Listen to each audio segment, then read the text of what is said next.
Hello friends, કેમ છો? તમને બધાને મારા જય અંબે. તો આજે હું એક રેસીપી બનાવવાની છું જે તમારી સાથે શેર કરીશ. તો આ રવો છે, જે આવી રીતે મોટા દાણાવાળો લીધો છે. આપણે સૂજી નહીં લેવાનું, જે ઝીણી આવે છે નહીં, રવો જ લેવાનો. તો આ વાડકીના માપથી મેં 2 વાડકી લીધો છે. તો પહેલાં આપણે રવાને શેકી લઈએ. તો આ સૂજી છે, તેને આપણે આમાં એડ કરી દેવાની.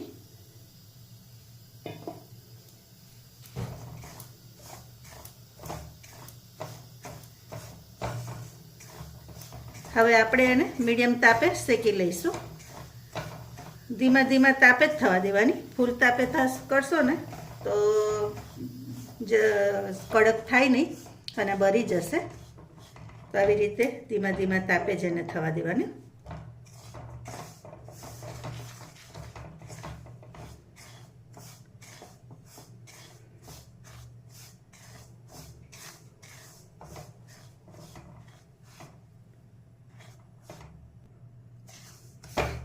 તો ફ્રેન્ડ્સ, આને છે ને બને એટલું ધીમે ધીમે શેકાવા દેવાનું. તો જુઓ, આવી રીતે હલકું થઈ જશે. બરાબર. આને શેકાતા આશરે 15 થી 20 મિનિટ જેવું થઈ જાય. ધીમે ધીમે તમે શેકો ને તો આના જેટલું શેકાશે ને એટલો છૂટો થશે. એટલે રવાને જેટલું બને ને એટલો શેકવો, તો કાચો ના લાગે આપણે એને જ્યારે બનાવીએ ને ત્યારે.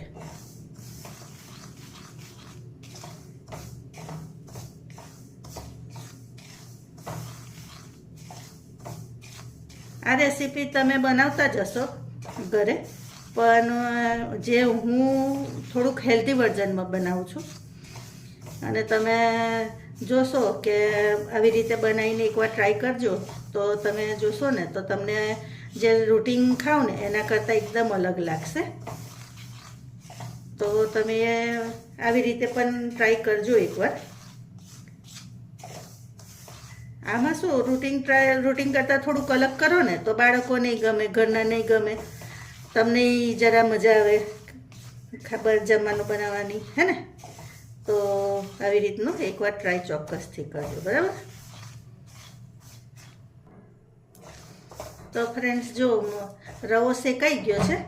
એને શેકાઈ આશરે 15 મિનિટ જેવું થઈ ગયું છે. તો હવે હું એક પ્લેટમાં એને કાઢી લઈશ.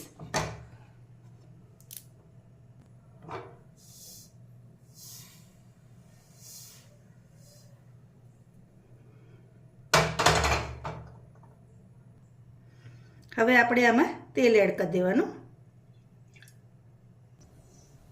હવે આ કાજુના ટુકડા છે અને 2-3 આખા રાખ્યા છે. એને પહેલાં હું શેકી લઈશ.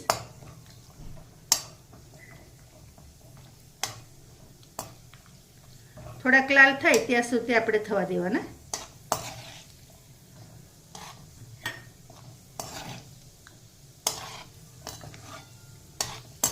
હવે આપણે એને કાઢી લઈશું. હવે અડદની દાળ છે, જે મેં લૂછી લીધી હતી એ લીધી છે, 1 ચમચી જેટલી આશરે. એ તમારે વધઘટ તમે કરી શકો. જીરું છે અને આ બધા ઇન્ગ્રીડિયન્ટ્સ છે. તેમાં કેપ્સિકમ છે, આ ગાજર છે, ટમેટા, ડુંગળી અને લીલા મરચાં છે. તો પહેલાં હું ડુંગળી અને ગાજરને પહેલાં શેકીશ.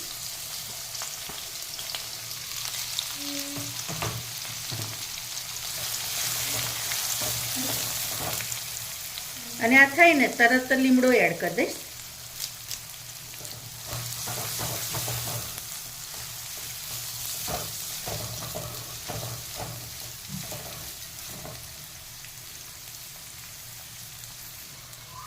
હવે ડુંગળી થાય એટલે આ ટામેટા ને કેપ્સિકમ ને મરચાં પણ આપણે એડ કરી દઈશું.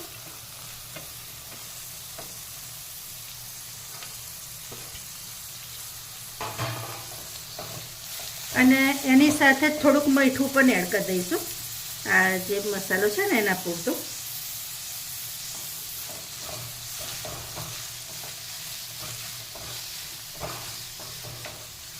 હવે એને થવા દેવાનું. તો જો ફ્રેન્ડ્સ, તમે આનું ક્રન્ચીપણાનું લાવવા માંગતા હોય ને, જેવું કે મતલબ થોડુંક કડક કડક રહે ને તમને એમ દાંત નીચે આવે ને એની ફ્લેવર ગમતી હોય એવું હોય ને, તો આ જ સ્ટેજ પર તમારે રવો અંદર એડ કરી દેવાનો.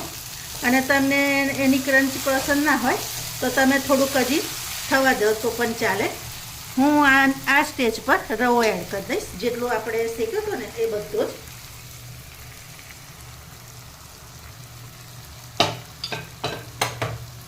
હવે આપણે એને પ્રોપર મિક્સ કરી દેવાનો અને બધાની સાથે જ.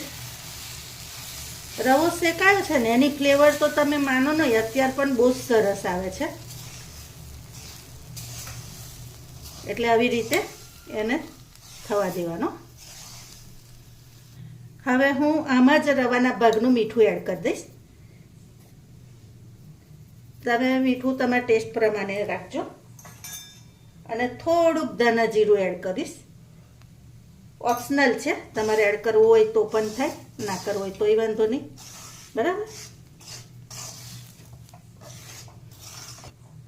હવે આ ગરમ પાણી છે એ આપણે આમાં એડ કરી દેવાનું.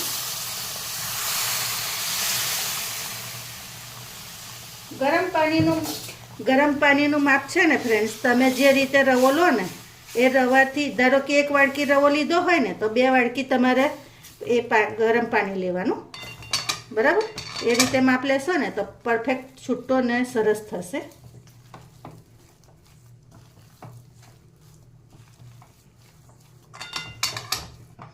ઝીણો રવો લો ને તો પછી એનું માપ પાછું બદલાઈ જાય. એનું પાણી ઝીણા રવાની સાઈઝ જે રીતની હોય ને એ રીતે એની પાણી જાય છે. આમ મોટો છે, સોજીને રવામાં ફરક હોય. બરાબર ને.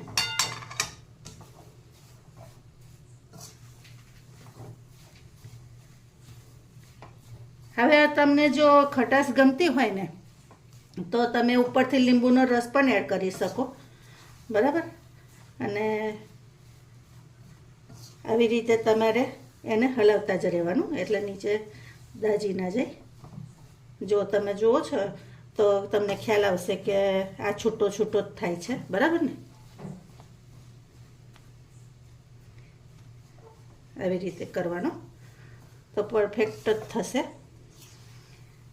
જેને પ્રોબ્લેમ આવતો હશે ને ઉપમા બનાવવામાં તો પણ નહીં આવે આવી રીતે કરશો તો. હવે છેલ્લે આપણે કાજુ જે શેક્યા હતા ને એ અંદર એડ કરી દઈશું.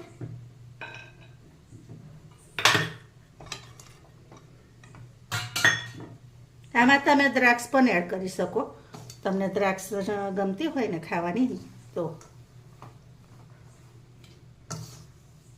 તો જો મારી રેસીપી તૈયાર છે. હેલ્ધી ઉપમા તૈયાર છે. તમને કેવી લાગી એ ચોક્કસથી કહેજો. બરાબર. નવી રેસીપી સાથે આપણે ફરી મળીશું. Thank you. તો ફ્રેન્ડ્સ જો આપણો ઉપમા તૈયાર છે, વેજીટેબલ ઉપમા. તો તમને કેવો લાગ્યો એ ખાસ કહેજો. બરાબર. હું તમને તોડીને બતાવું તો જુઓ એકદમ ખુલ્લો ખુલ્લો થયો છે ને. તો તમને કેવી લાગી રેસીપી એ પણ ખાસ કહેજો. Okay, thank you.